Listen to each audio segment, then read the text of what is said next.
आता या दिवसाचं महत्त्व अधोरेखित करणारी आणखी एक धक्कादायक बातमी।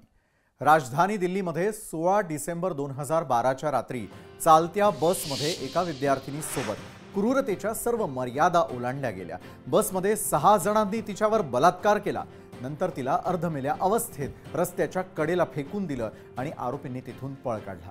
काही दिवसांनी अत्याचार झालेल्या विद्यार्थिनीचा मृत्यू झाला। तिला निर्भया असं नाव देण्यात आलं।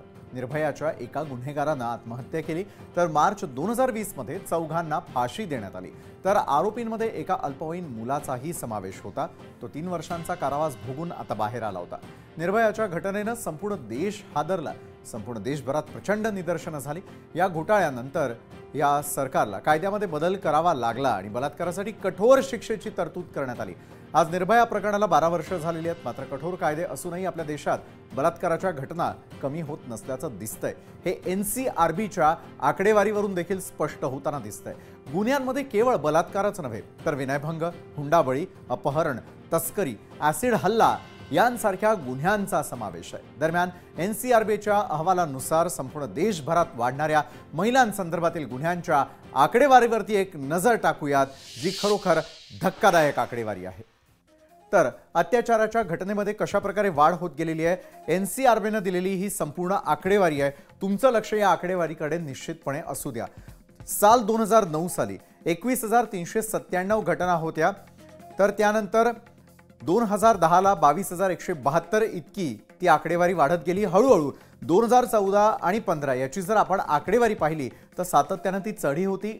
36,735 पर्यंत ती गेली। त्यानंतर 2022 पर्यंत 31,516 इतक्या अत्याचाराच्या घटना सातत्याने घडतात। अत्याचाराच्या घटनेमध्ये वाढ दाखवणारी ही संपूर्ण आकडेवारी आपण पाहिली। राजस्थानमध्ये सर्वाधिक अत्याचार होत असल्याचंही कळतं। राजस्थानमध्ये 5,399, उत्तर प्रदेशात 3,690, मध्य प्रदेशमध्ये 3,029, महाराष्ट्रात 2,904 तर हरियाणामध्ये 1,787 या संपूर्ण अत्याचाराच्या घटना आणि त्याची धक्केदायक आकडेवारी आपण पाहतोय। ओडिशामध्ये देखील 1,464, झारखंडमध्ये 1,298, छत्तीसगडमध्ये 1,246, दिल्लीमध्ये 1,212 तर आसाममध्ये 1,113 घटना महिला अत्याचारासंदर्भातल्या। त्यानंतर ओळखीवालेच खरं तर यामध्ये आरोपी असल्याचं दिसतं। NCRBची आकडेवारी सांगते परिवारातील सदस्यांकडून जर त्या ठिकाणी अशा प्रकारच्या घटना होत असतील तर आकडेवारी 2,324 आहे। लिव्ह इन पार्टनर किंवा मित्र यांच्याकडून देखील लैंगिक अत्याचार होतात, त्याची संख्या 14,582, तर परिवाराचा मित्र किंवा शेजारी यांच्याकडूनही अत्याचाराच्या घटना होतात 13,548। ही ओळखीवालेच जे आरोपी असतात त्यांची आकडेवारी पाहण्याचा आपण प्रयत्न केलेला होता।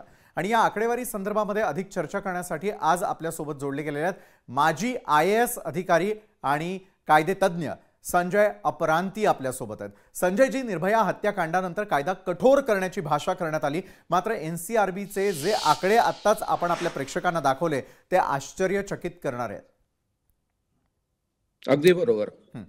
अगदी शेवटचा एक महत्त्वाचा आकडा जो आहे की 20 आणि 22 यामध्ये 4% केसेसची वाढ झालेली आहे। बरोबर आहे, ज्याला आपण गँग रेप म्हणतो। हां, आणि आपला मूळचा उद्देशच होता कायद्याचा की अशा प्रकारे जे गँग रेप होतात आणि कधी कधी सार्वजनिक ठिकाणी होतात, निर्भयाच्या बाबत जसं झालं, आणि देशभरातल्या सगळ्या ज्याला टॉक्सिक मस्क्युलिनिटी असं म्हटलं जातं की मॅशो मॅन अशी जी इमेज पुरुषांची निर्माण केली जाते आणि त्या इमेजला जी मुलं बळी पडतात, जे तरुण बळी पडतात, ते तशा प्रकारची इमेज कायम राखण्यासाठी स्त्री त्यांचं भक्ष्य असतं आणि त्या आधारे ते स्त्रीवरती अत्याचार करतात आणि त्यात त्यांना फार काहीतरी मोठं मसलमॅन याचं त्यांना आनंद मिळतो, समाधान लाभतं। यावरती आपल्याला काम काही आपण केलं नाही आणि कायदे बदलून किंवा कायदे कठोर करून ही कामं होत नसतात। बरोबर।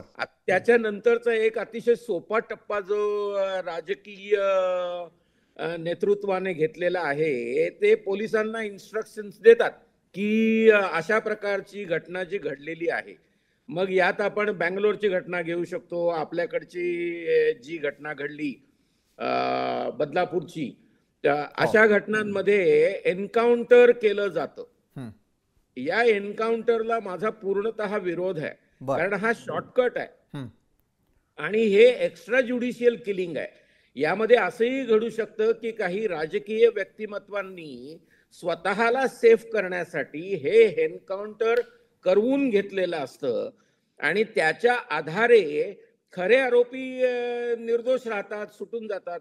आणि त्यामुळे समाज मनावरती आपण जे स्त्रियांच्या संदर्भामध्ये ज्याला जेंडर सेन्सिटायझेशन म्हणतो, ते जेंडर सेन्सिटायझेशन होण्याचा मुद्दा दूर राहतो.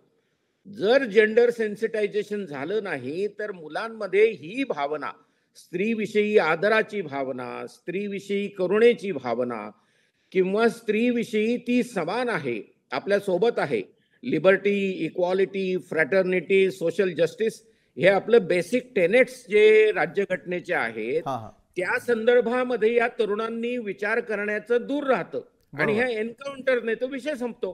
त्यामुळे मी ह्या एन्काउंटरच्या विरोधामध्ये आहे. याने विषयाला कोणत्याही प्रकारचा न्याय मिळत नाही. तर जेंडर सेन्सिटायझेशन शाळा कॉलेजेसच्या पातळीवरती होणं हा याच्यावरचा बरोबर आहे. तुम्ही उपाययोजना सांगताय संजयजी, अगदी थोडक्यात मला जाणून घ्यायचंय, एकतर गुन्हेगारांना कायद्याची भीती नाही का, आणि अत्याचाराच्या वाढत्या घटनांनी तर वयाच्या मर्यादा ओलांडलेल्या आहेत, वय पाहिलं जात नाही. अत्याचार करणारा किंवा जिच्यावर किंवा ज्याच्यावर अत्याचार होतोय त्याच्या वयाच्याही मर्यादा नाहीये. चुका कशा सुधारायच्या अगदी थोडक्यात? अगदी बरोबर. आपण म्हटलं की कायद्याची भीती राहिली नाहीये का. आता तो कायदाच जर पोरांपर्यंत व्यवस्थित पद्धतीने शाळा कॉलेजेसमध्ये करिक्युलमद्वारे, चर्चेद्वारे, परिसंवादाद्वारे जर पोहोचवला नसेल तर त्यांना कळायचं कसं? त्यांच्यातला जो मी आपल्याला जे टॉक्सिक मॅस्क्युलॅनिटी म्हणतो, जी एका संप्रेरकाच्या आधारे निर्माण होते आणि त्यानंतर त्या मुलांमध्ये जर संवेदनशीलता आली नाही महिलेच्या संदर्भात तर हे वाढत राहील. आणि ही संवेदनशीलता येण्यासाठीची उपाययोजना केलेली मात्र दिसत नाही. ही उपाययोजना शाळा कॉलेजेसच्या पातळीवरती करण्याचा को एज्युकेशन आहे. मुलं मुली एकत्र आहेत, त्यांनी मुलांनी मुलींना रिस्पेक्ट देण्याच्यासाठी त्यांच्यात ती भावना निर्माण करण्यासाठीचे प्रयत्न मात्र दिसत नाहीत. ते करायला हवे. बरोबर आहे संजयजी, अगदी कमी वेळामध्ये हा संपूर्ण विषय तुम्ही आम्हाला समजावून सांगितलात त्यासाठी धन्यवाद. लोकशाही मराठी ऐका, पहा, जागरूक रहा.